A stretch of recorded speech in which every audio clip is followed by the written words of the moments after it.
Hey everyone, thanks for joining my podcast today. This is about you.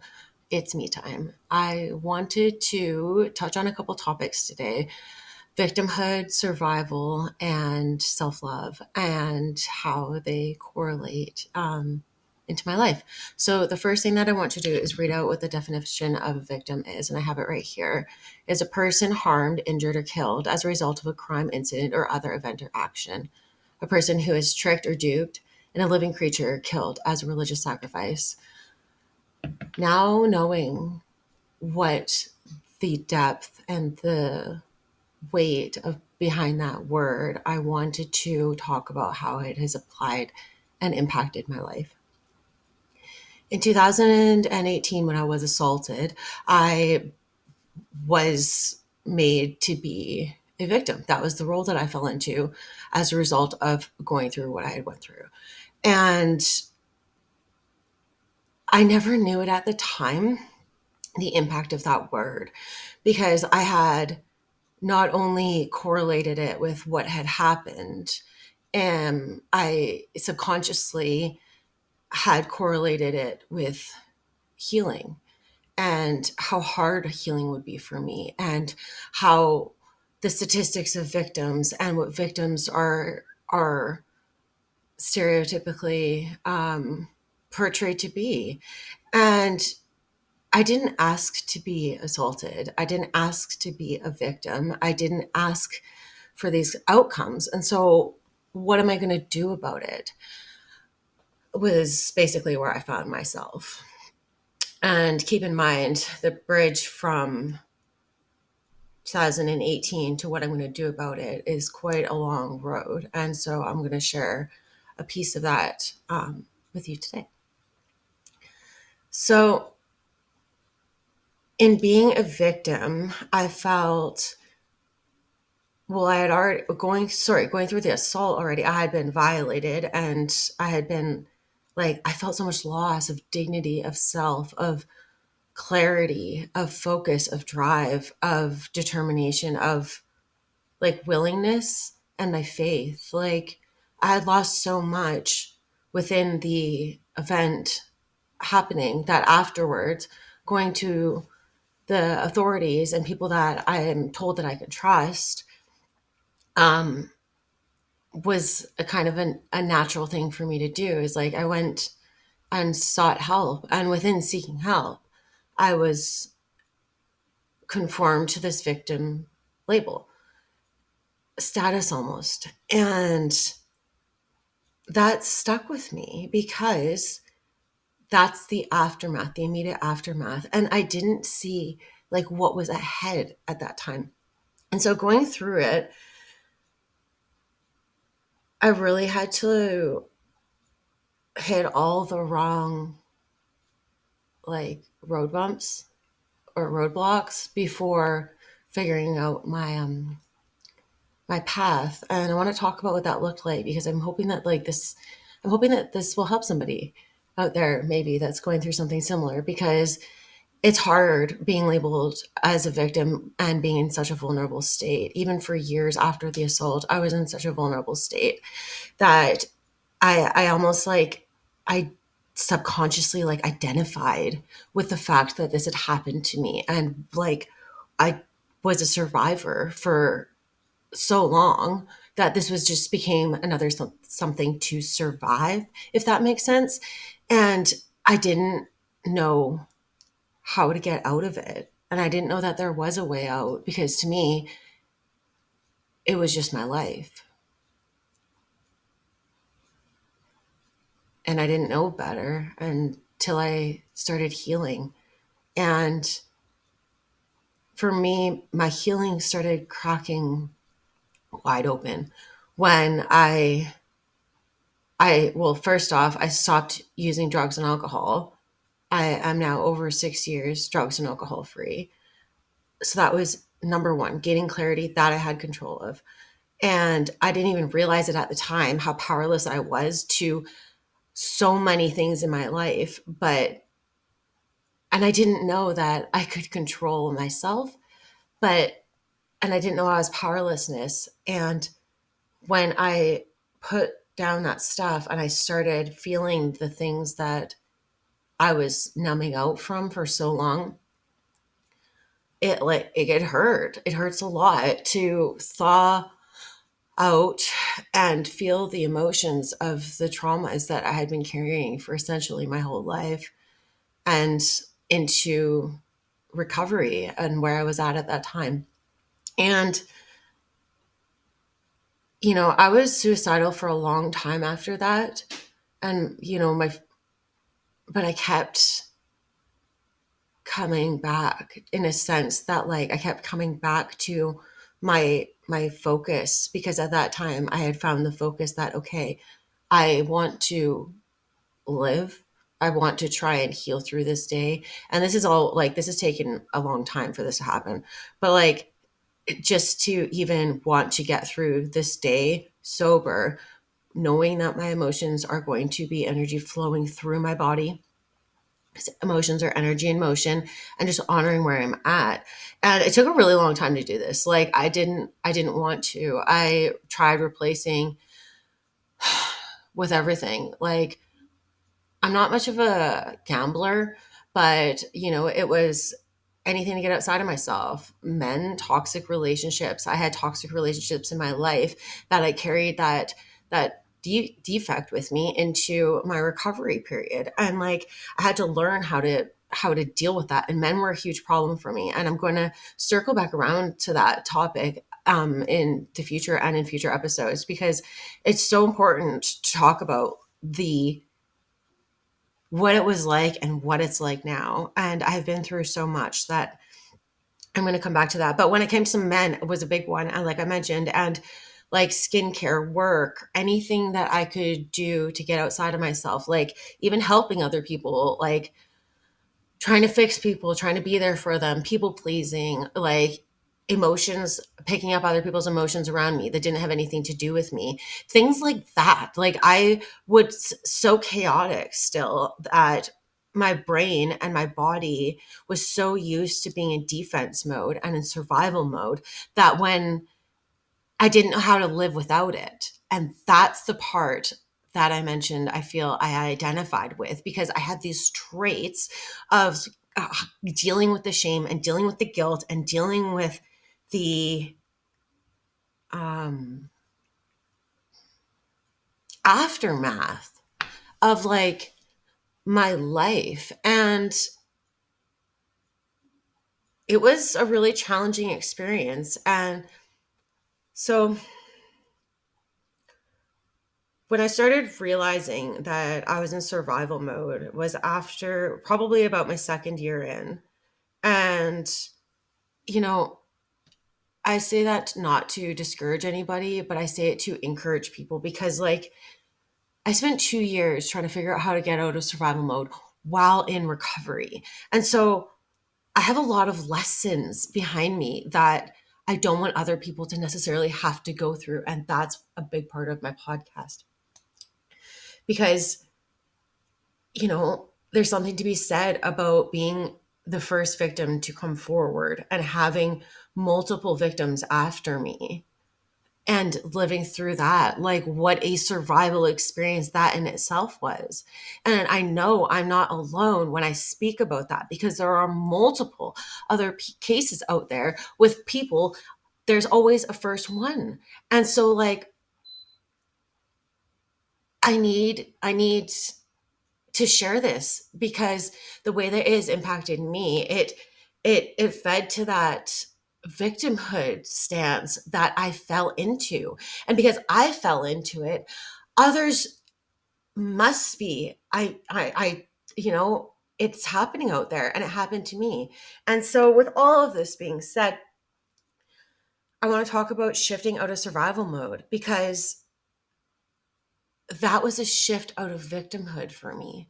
And the way that that played out in my life was I learned how to sit within myself long enough to not want to crawl out of my skin.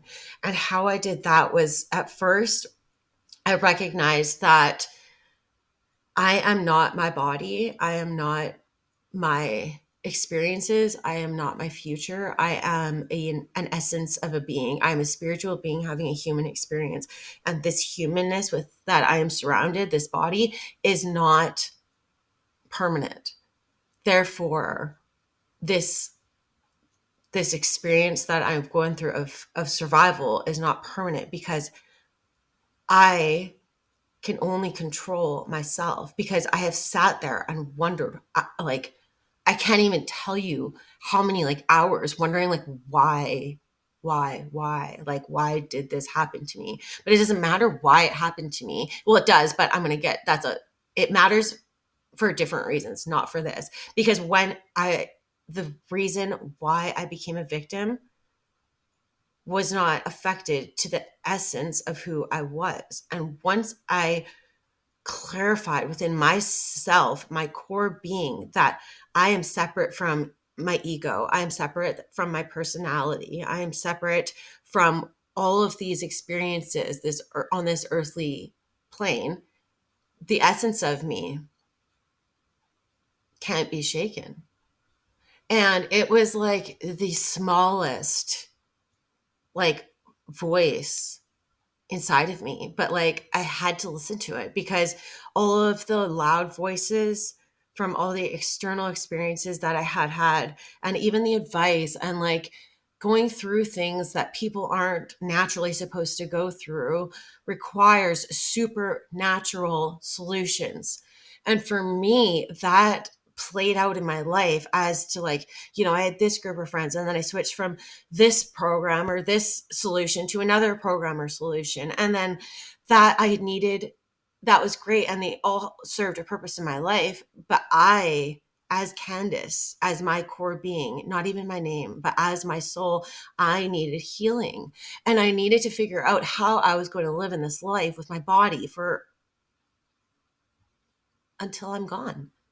And meanwhile, I'm creating these like relationships, and I'm gaining this life that I never knew that I could find. It's not that like I gained my life back, because I didn't. I gained a new life, and that was through a lot of hard work and through looking at myself and becoming honest with myself that I had been in survival mode for so long and I didn't even know. And victimhood was keeping me that way. I had been so conditioned to keeping my mouth shut so that I could hopefully go to trial someday. And I had been conditioned to not speaking out about what was going on, because there was so much corruption within my case that like I was afraid to speak out about what had happened, about what had happened, because I wanted to not screw up what was going on with the police, even though I saw him get charged multiple times before he got charged for mine. And like there was just so much there that I had to recognize was keeping me as a victim. And as like, even with the cops losing my rape kit and having me go look for it between my doctor and the hospital and the police saying that they would come help me and that they would come with me to the hospital for over a year, I lived this. It was so unnatural and inhuman to process.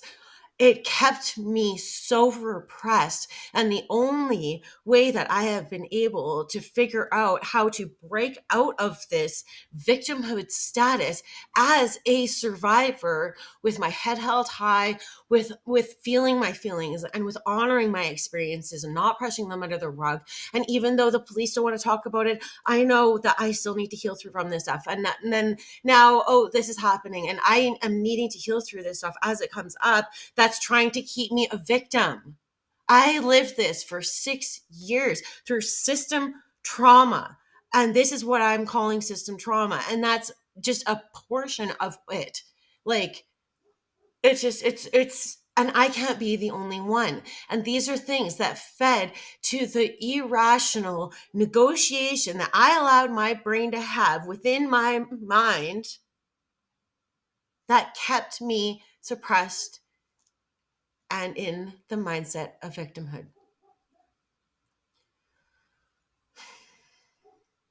So what was I going to do about it? Now I'm here and I'm realizing that I am holding myself back through the forces of all of these external like sources. And if my recovery's taught me one thing, it's like trying to live in the solution. Like, what am I going to do about it? What can I do about it? What's my part? Okay. And so I had to take a look at that. And that wasn't easy. It was actually quite like liberating and painful. But yet, I'm so grateful for that pain because I'm able to feel it. And it's not the reliving the trauma. It's the pain of healing. Like, when you feel like your heart is just so ripped open and it's broken, and like you can physically feel like the threads, or sorry, like the your hip, what's the word? Like the fibers of your heart just being like torn apart like this. Like, it's incredible to feel it like kind of like be put back together a bit, but it's painful. Like, it hurts. And so it's like, but it's so liberating because, for one, I never knew that this was experienceable. And for two, I didn't fathom that in this lifetime I would be experiencing it because I had just gone through so much heartbreak and so many things. And I'm just trying to like hold it together and stay sober and like rebuild my relationships that I had destroyed. And I'm starting from like negative. I'm in the red here. Like, there's no baseline because for me, baseline was, I shouldn't say there's no baseline because for me, baseline was surviving, and to feel the pieces of my heart hurt in such a way that I was putting back together, it almost felt joyous. And I don't know if this is making any sense to anybody right now, but the way that I experienced it was, it was such a power and a force greater than myself that I knew that I felt so empowered. And but I felt so small at the same time. Like, I felt so powerless, but I also felt so full of like love and joy, and like it was all worth something. Like, I didn't go through it for nothing. And for me, that was a pretty profound beginning to my healing journey. And it revolved around becoming aware of my own, of the labels that society has placed on me because of the experiences that have happened in my life. And the reason like that it was so profound, like I mentioned baseline. So not only did it give me a starting point for where my healing was could go, would go, could go, well, but it also gave me a point to look back at and be like, oh my gosh, like look at how far I've come. I'm gonna cry. But like it really had given me, and I don't think I realized this until right now, but like it really gave me an access point to look back and just be in the pause of I am safe, and everything, there is a solution. I don't know what it is yet, but there is a solution, and I am safe to look back and be like,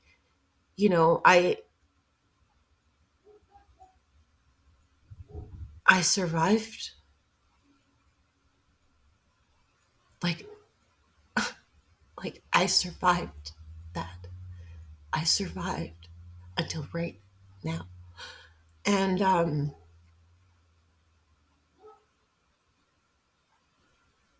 that was such a powerful experience. And like I use the word powerful with such like I mean powerful. Because for me, that power came from outside of myself. Like I didn't create that. I didn't create the shift that I felt coming out of survival mode and into like a choice of living. I I felt gratitude to myself and for the things that I have had to go through to get to where I am, to that moment. And I've never I shouldn't say never.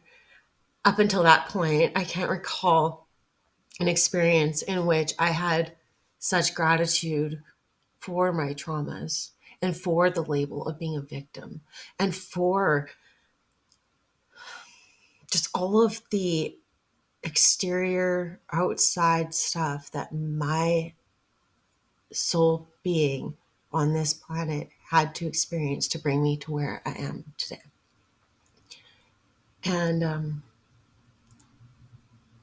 it was worth all of the heartache and pain, because pain is the price, I believe, I pay for love. And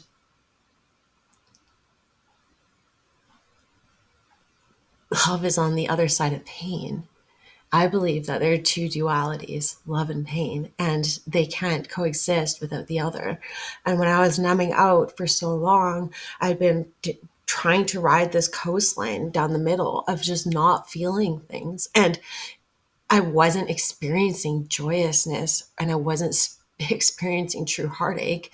And so when all of that came flooding back, and I was able to find this moment of clarity and peace, and I found that starting point of which I could choose which direction I wanted for my life. And that was such a liberating, freeing experience for me, because I felt like throughout my life up until that point, I hadn't had the opportunity to soulfully direct my energy and direct my life and, accept myself for where I'm at. Even though I hadn't at that time, I had accepted I hadn't accepted myself at that time. I had accepted where I was at. And in accepting where I was at, was the drive, the fuel, like the gasoline in my fire, or the air to my fire, in which I was able to just run as fast as I could and as slow as I needed to down the directions of which I wanted for my life. And it was like to be able to sit down with self and say, okay, like, what do I want? And, this was years ago for me. And so the things that I have had, the conversations that I've had with myself throughout the years have changed for what I want. But at the time, I wanted peace. And that is one thing that has been consistent throughout. And,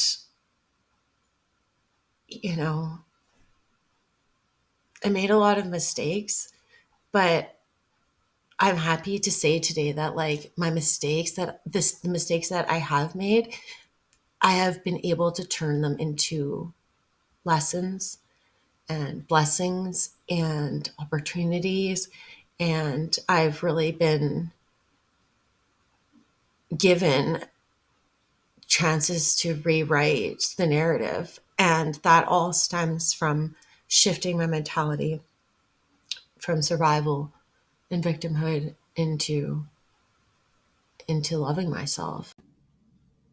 But I didn't know how to love myself. So I was at this kind of standstill point and these uncharted waters, wondering like, where do I go next? There's all these different directions. And I had just had this most profound awakening as to the realization that I accept where I am at and I have gratitude for where I've been, regardless of how much it hurts or how joyous I feel. There's this calm around it. And so doing sorry,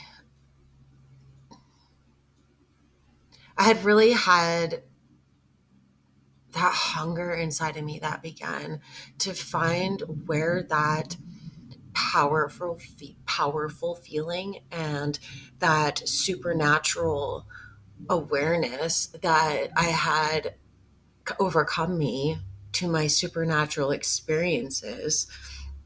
I had motivation to find that. And it had given me, I don't even think I realized it at the time, but now looking back, it had given me a sense of peace, a sense of hope, a sense of purpose, a sense, even though I didn't know what it was. And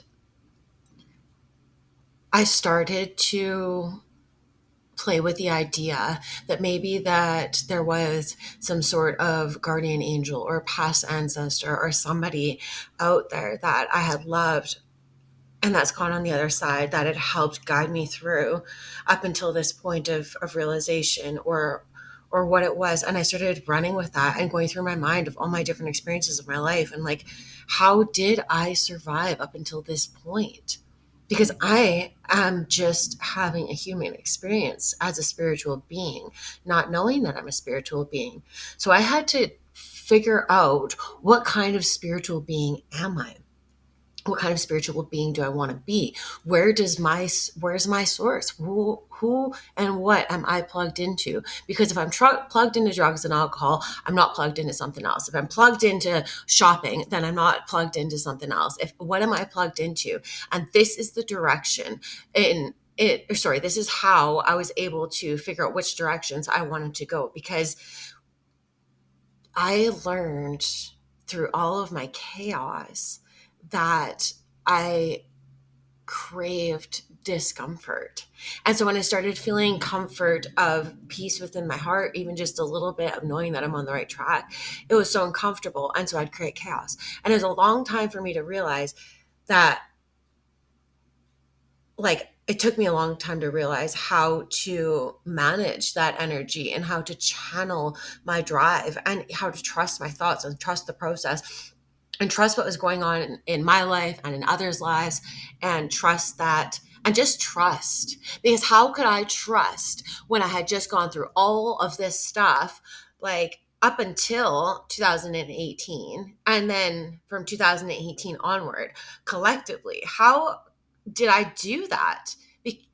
And I can rack my brain all day, and I have, because didn't. I didn't do that. I, as Candace, my ego and personality, the humanness of my experience, I did not do that. Something more powerful than me that resides in me, that lie dormant, I felt lie dormant, had done that for me. And in like realizing that, there was such a comfort in knowing that like I was never alone. Yes, bad things had happened to me. Yes, I have been through a lot, but I also stayed sober for the past 6 years. And I also lived long enough to see things that I never thought that I would see if I had been gone by now. And so having that, I'm going to call it faith, that faith inside of me, that connection with the spiritual being, with this outside invisible connected source. And one of my favorite quotes right now, and I've said it multiple times already, is, if I'm going, like, fear and faith are both invisible. I'm placing my belief in either one, but it's my choice. Like, I can choose to have faith that things are going to work out and sit back and not do anything, or I can choose to have faith that things are going to work out and do the work, or I can choose to place my energy into fear.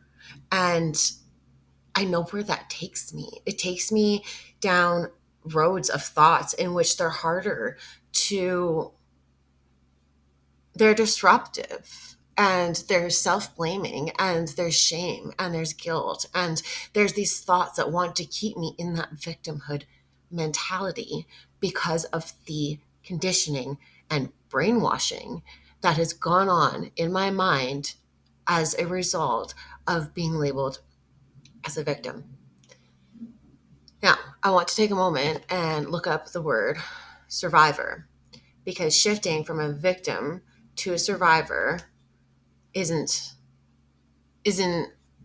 talked about enough. And a survivor is a person who survives, especially a person remaining alive after an event in which others have died. An event in which others have died. I'm not supposed to be here. And if you're a survivor, you're not either. But I'm here because I had that small piece of shift inside of me that has allowed me to learn about myself, to be able to speak about it. And I want that for other people, because we need each other. As survivors, we are not individuals, we are a collective. The world has a collective problem.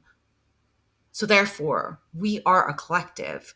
And when it comes to being a collective, part of my responsibility as being part of being a survivor is learning to love myself.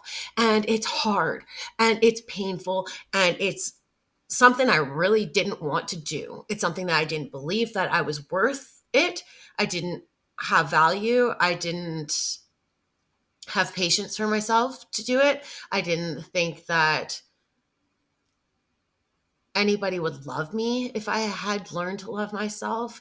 I had fears around success. I had fears around failing. I had fears of just existing in a world past my expiry date because that's what I believed I was living in.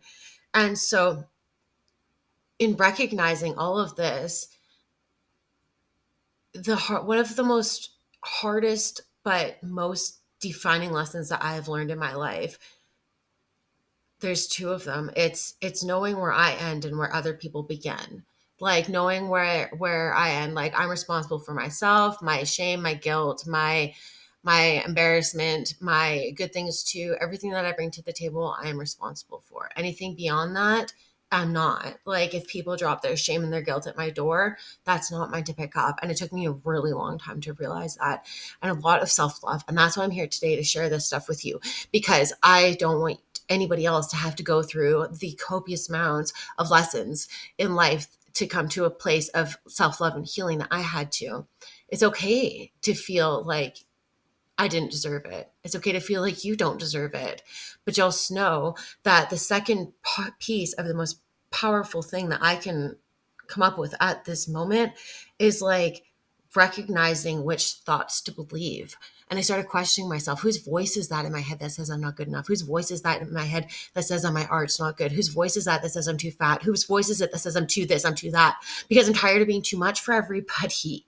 I just want to be me as I am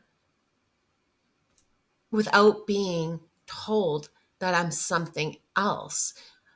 And that is where I found the word victim just kind of hammering me down and trying to keep me in the space of where it was more difficult to heal. It's more difficult to find the light. It's more difficult to reach out. It's more difficult to be open with friends and family. It's more open to reach out and find a counselor. Or wait, it's not open. You know what I mean? Like it's harder to do all that stuff. And so sorry, I threw myself off with that. But it all comes back to self-love. And that's the point that I really want to drive home here is like that self-love came from an outside source. So the more that I am able to look at my life through the perspective as an outside source, I am able to be a lot more kind to myself. Because if I look at myself as somebody outside of myself, I don't want to beat myself up as much because I am my own worst enemy. And as humans, we are our own worst enemies. We can be, but I can also be my own best friend. And learning how to respect my body in ways of changing my perspective. For example, my mom and dad, I love them very much. I don't agree with everything that they've done. They've both done their greatest job. Everything to do with my parents aside, I am a byproduct of the best of their essence, the best of my mom and the best of my dad. And I want to honor that because I have been honored when I didn't feel worthy. And I want to honor what I have been given. And so with that, I have really been able to reshift my focus when it comes to like the way that I handle myself, the way that I show up for myself, the way that I show up for relationships, the things that I will tolerate and not tolerate, the things that I do that affect my body. At first, I remember it was such a milestone to get to 6 minutes in the bathtub. Like it took me a really long time to be able to sit naked in my own safe, warm environment, reminding myself I'm safe, I'm safe, I'm safe, I'm safe over and over and over again just to be able to sit there for 6 minutes. And like that was huge. I remember I cried to my counselor and it was a breakthrough moment for me. But learning to, I don't have to like it and I don't have to I didn't love it at the beginning, but learning to accept that I am not my body, I am not my experiences, and this body that I have, yes, has been through some really tough situations, but I also it it carries the soul that in which I possess. It carries me day in and day out. It heals for me. It speaks for me. It keeps me healthy. And once I realized what those things do for my body, it was a game changer. It allowed me to look at what food do I want to have in my body? Whose energy do I want to be around? Whose advice do I want to take in my ears? Like, I truly believe that our eyes and our ears and like they're portals, and my mouth in which I speak is a portal for everything that I have taken in my outside source or sorry circumstances, and it gets jumbled up around in here and manifests itself and comes out of my mouth in certain ways that words are strung together. And there's so much power that we possess. Like, I am a product of Jesus. I am a product of God. I am a product of source, of higher power, and I carry within my being, and you do too, the ancestors that have gone before me, the people that had the blood that runs through my veins and through your veins isn't something to be taken lightly. And when I stopped cutting myself, both metaphorically and literally, just to see the blood pour out, the goodness, everything that was inside of me, keeping me alive. Once I stopped watching that pour out of me, and I was able to say, I want this, I need to stop harming myself, because that the purity of the redness of the blood is like so symbolic for the stains that I had let be created all over my life because of my inner pain. Self love was so hard. It is a daily, daily reprieve, and it's a practice, but it is fed and grown and watered through self kindness and learning to be gentle with myself. And one of the most another great lesson that I learned when learning to love myself was like saying yes to other people all the time was saying no to myself. And the more that I kept doing that, I kept recognizing how I would feel afterwards. I'm like, I don't like the way that I felt after I interacted with that person, or I don't like the way that I felt after I did that for that person, even though they wanted me to. And I really didn't want to. And I said yes anyways. Like, I don't like the way that I feel after that. And so it was in learning to like say yes to myself, but on the outside, that looked like saying no to other people.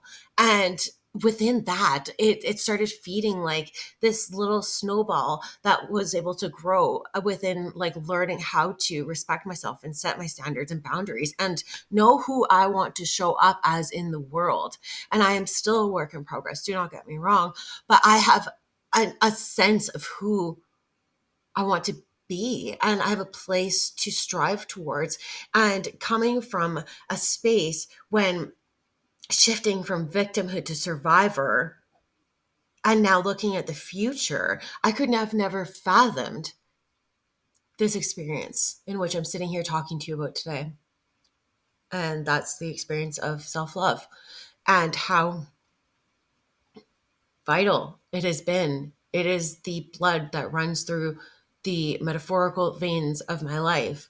Because if I know what happens when I lose self love, or when I let outside circumstances affect my being. Because coming back to the beginning of the podcast here, being in such a vulnerable state when I came into the police, and then going through 6 years of being told that I'm something that I never asked to be, um,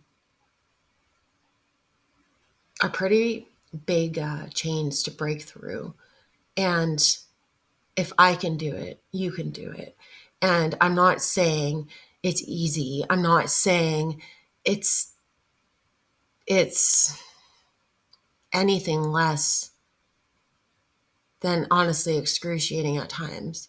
But I will say the excruciatingness and the pain that I feel when I go through my healing process, I am able to observe them and honor them, those emotions, as they are, because I now understand that my emotions are a way of protecting me. And I understand underlying emotions and how fear presents itself in my life often as anger and sadness, because I shouldn't say often, it can. That's just what I have to watch for sometimes, because when I get fearful, I I'm running off of my own will, because it's not in my life's contract to sit here and be fearful. It's in my life's contract to use the experiences that I have been gifted with and turn them into the gifts that I'm able to